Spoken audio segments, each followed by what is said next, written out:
É preciso fritar o arroz bastante antes de colocar água fervendo. E não pode mexer jamais depois da água ser posta. O alho deve fritar no óleo junto com o arroz. Hoje a nossa entrevista vai ser num lugar diferente, na cozinha. E eu vou conversar com a filósofa, poeta e cozinheira amadora Viviane Mosé. Do nosso lado também, o chefe Roberto Legrand, que vai exercer essa culinária poética enquanto a gente vai batendo um papo, fazendo um risoto, que a gente vai experimentar daqui a pouquinho. Tudo bom, Viviane? Tudo ótimo. Por que essa história de fazer poema com arroz, que é uma coisa tão do cotidiano? Os poemas, em geral, tratam de questões muito intensas, profundas, o que eu acho maravilhoso, né? O poema é sempre maravilhoso. Mas, para mim, é um desafio conseguir poetizar coisas do cotidiano. Eu acho mais instigante fazer um poema sobre alguma coisa que, a princípio, não seria poética, né? Como fazer um arroz, por exemplo. A Viviane Mosé, ela já tem 5 livros de poesia. Este que eu acabei de ler, essa poesia que eu acabei de ler para vocês, foi do Desato, que ela lançou este ano. E ela está lançando um outro livro também, Toda a Palavra, está relançando este ano também. Explica pra gente, conta um pouquinho sobre os seus livros de poesia. O Toda a Palavra, ele tem algumas características interessantes que também se parecem com a culinária, né? Com essa minha paixão pela culinária. Os meus poemas, eles têm nome de receita. Então eu tenho um que é talvez o meu poema mais conhecido, que está no Toda a Palavra. Receita para lavar palavra suja. Aí tem o outro, receita para engordar instante magro. E tem outro, receita para arrancar poemas presos. Apesar da receita para lavar palavra suja não ser culinária, mas é sempre na minha cabeça, o que tem para mim é sempre um modelo culinário. É sempre um modelo vinculado ao alimento, à casa, ao cotidiano, né, à vida imediata. E a palavra é uma obsessão eterna. O que é poesia para você? Poesia, para mim, é uma forma de existência, de vida, de sobrevivência. É como respirar, é como comer, não tem muita diferença. Neste livro, o Desastre, da Viviane Mosé, os poemas não têm título. Viviane, como é que é isso, escrever um poema sem título? Esse poema, ele é uma brincadeira interessante, assim, pra mim, porque eu escrevi vários poemas e misturei poemas com a linguagem cotidiana. Então, eu identifico o que eu quis que fosse poema. E misturei com frases. E o que é interessante é que as pessoas leem coisas que eu não chamo de poema e dizem, eu adorei aquele poema.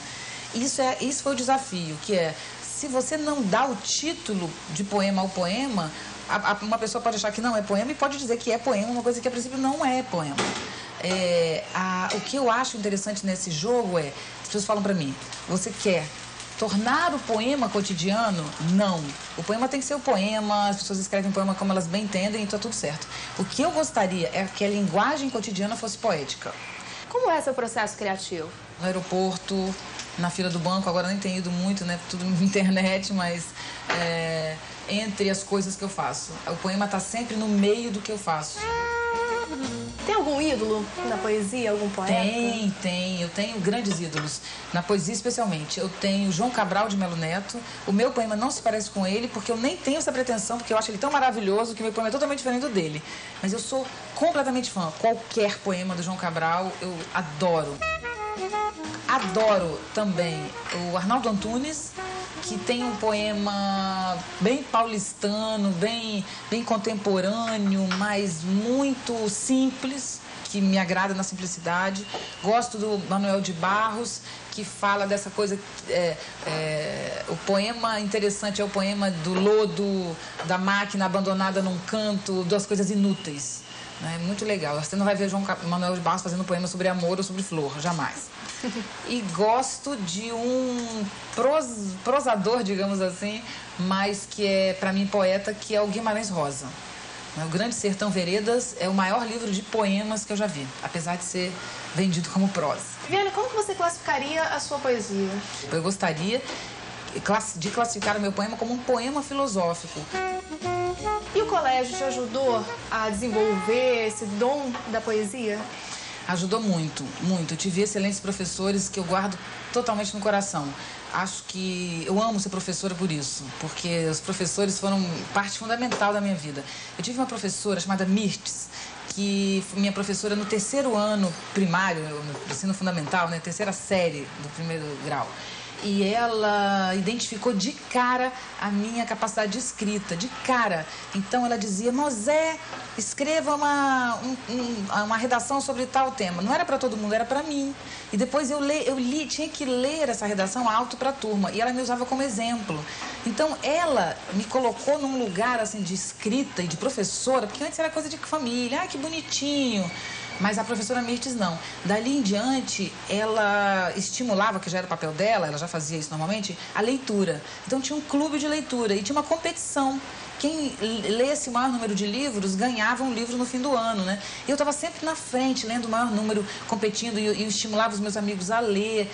Isso foi maravilhoso. Eu acho a escola alguma coisa fundamental na vida de um ser humano, né? E agora a gente vai experimentar a obra poética que o chefe Roberto Lengrand fez pra gente. Um risoto de... alcachofra, camarões, tomate fresco. Existe então poesia na cozinha. Eu sinto que no poema tem uma coisa fundamental, que é o tempo. O tempo do poema, o ritmo do poema. Acho que isso tem a ver com a culinária. Você acha que tem? Claro que tem. O tempo é tudo na culinária, né?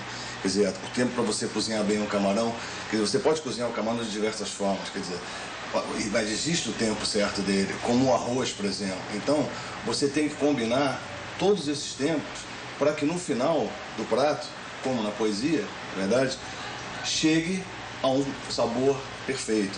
Não somente o sabor, mas a textura de cada alimento. E é interessante a ligação com a filosofia, porque a questão filosófica fundamental talvez seja o tempo.